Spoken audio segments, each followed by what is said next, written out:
ஆதி Bharathi serial நாளைக்கு ஒரு சூப்பரான ப்ரோமோ ரிலீஸ் பண்ணியிருக்காங்க. ஆதியோட லவ்வராக வந்து நம்ம ரவுடி பேபி ஆயிஷா என்ட்ரி கொடுத்துருக்காங்க. சூப்பராக இருந்துச்சுன்னே சொல்லலாம். அவங்க 2 பேர் சீன் மிஸ் பண்ணாமல் ஃபுல் வீடியோ கேளுங்க.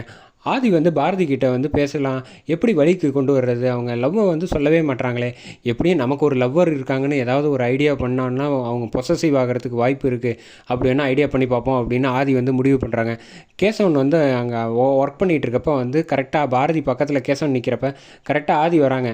நான் உனக்கு ஒரு முக்கியமான வேலை இருக்குது, எனக்கு ஒரு மீட்டிங் இருக்குது, நான் மத்தியானம் வரமாட்டேன், அதனால் வந்து நீங்களே ஒர்க் எல்லாத்தையும் பார்த்துக்கோங்க, எதுவாக இருந்தாலும் எனக்கு வந்து ஃபோனில் கான்டாக்ட் பண்ணுங்கள் அப்படின்னு சொல்லிட்டு கிளம்பி போகலாமான்னு யோசிக்கிறப்ப பாரதி ஒர்க் அவுட் ஆகுதா இல்லையான்னு பாடுறா அப்படின்னு கேசவன்கிட்ட பார்க்குறப்ப பாரதி கரெக்டாக வந்து 1.5 கண்ணில் பார்க்குறாங்க. இவங்க 2 பேர் பேசுகிறது கேட்டோன்னா டக்குன்னு ஆதி திரும்பி பார்க்குறாங்கன்னா மூஞ்சியை திருப்பிக்கிறாங்க.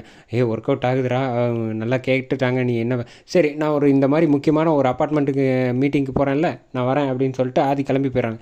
என்னது இத்தனை தடவை மீட்டிங்னு சொல்லிட்டு போகிறாரு. ஆஃபீஸில் கேசவன்லேருந்து எல்லோரும் நம்ம எல்லோரும் இருக்கோம், நமக்கு தெரியாமல் என்ன மீட்டிங் நடக்க போகுது, நிச்சயமாக அவர் ஒரு லவ்வரை தான் பார்க்க போவார் அப்படின்னு வந்து பாரதி புரிஞ்சுக்கிறாங்க. அப்போன்னு பார்த்து கரெக்டாக வந்து ஒரு ஜீப்பில் வந்து மாசாக வந்து என்ட்ரி வந்துகிட்டு இருக்காங்க. கரெக்டாக வந்து ஸ்லோ மோஷனில் வந்து கையை பிடிச்சி ஆதி வந்து கரெக்டாக அழைச்சிட்டு வராங்க. ரெட் கலர் ட்ரெஸ்ஸில் போட்டு ஸ்லோ மோஷனில் வந்து காட்டுறாங்க.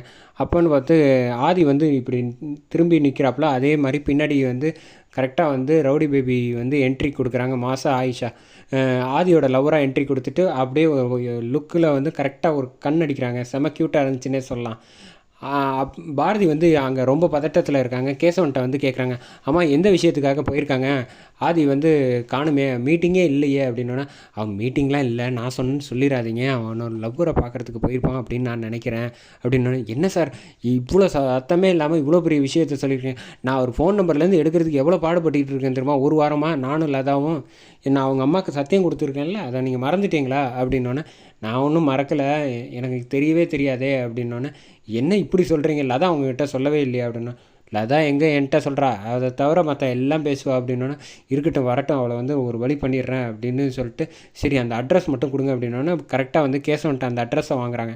வாங்கிட்டு அங்கேருந்து கிளம்பி போயிட்டுருக்கேன். வர்ற வழியில் பைக்கில் வந்துகிட்டு இருக்கப்போ வந்து வேகமாக வந்துட்டுருக்காங்க. அப்போன்னு பார்த்து வண்டி ஒர்க் ஆக மாட்டேங்குது, ஸ்டாப் ஆகிடுது. மறுபடியும் இது ஸ்டார்ட் பண்ணிவிட்டு கரெக்டாக வந்துடுறாங்க. ஆதியோட காரை வந்து பார்த்துட்றாங்க. பார்த்துட்டு அந்த அப்பார்ட்மெண்ட்டில் வந்து தேடிக்கிட்டு இருக்காங்க. ஆதி பின்னாடி வந்து ஒரு பொண்ணு இருக்காங்கன்னு மட்டும் தெரியுது. ஆனால் அவங்க வந்து பார்க்கல. அதுக்குள்ளே வந்து இந்த டக்குன்னு ப்ரோமோ முடிச்சிட்டாங்கன்னே சொல்லலாம்.